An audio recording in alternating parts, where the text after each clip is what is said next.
Kahit nga wala pang pag-amin kung hiwalay na nga ba sila Christine Reyes at Marco Gumabaw, pero tila kumpirmado na nga ito. Simula ng mabalita na hiwalay na ang dalawa ay hindi na nga ito nakikitang magkasama pa.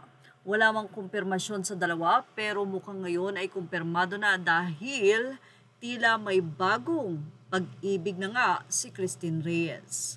Marami ngayon ang nagli-link kay Christine Reyes at sa nasabi nga pong bagong boyfriend nito. Ito ay kilala na si Attorney Gio Tiongson. At sabi nga natin ay isa ding abogado si Gio Tiongson. Well, ilang mga netizen na nagsasabi na pagdating sa responsibilidad, upgraded nga itong si Christine Reyes. Well, marami nga ang kinilig or kilig-kiligan nga daw ang ilan sa mga kaibigan ni Christine Reyes at sa naging update din ng Abante nang makita di umano sa isang group picture kung saan nagdi-dinner sa may BGC or Bonifacio Global City sila Christine Reyes, Gio at ilan na mga kaibigan nito. Maiisip mo daw talaga na si Gio Tiongson ang bagong pag-ibig ni Christine Reyes dahil sweet nga daw ang dalawa dahil nakahawak pa si Christine sa braso ni Gio habang nakaposing sila from picture. Sa picture naman na inilabas nila o ng Abante ay magkasama naman sina Christine at Gio sa Clark, Pampanga sa isang event ng Grab.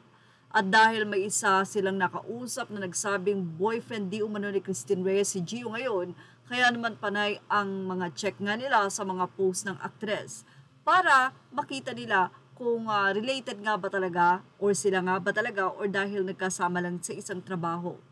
2 days na rin daw na nakikita sa Facebook story ni Gio itong si Christine.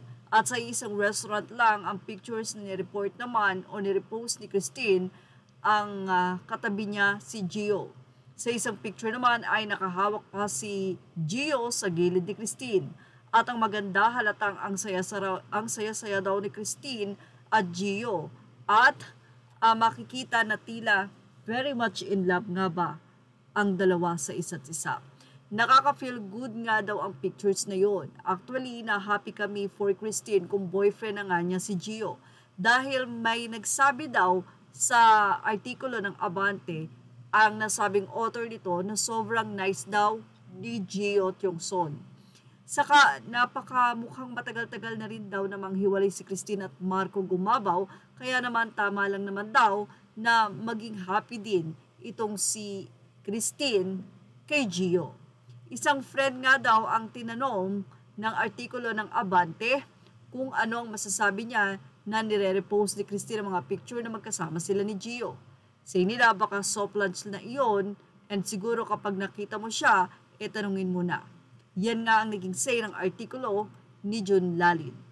Well, marami naman ang natutuwa for Christine dahil mukhang very nice person nga daw si Gio Tiongson. At yan ang ating showbiz na update. Thank you for watching. Please like, share, and subscribe. Images are all credit to the right news.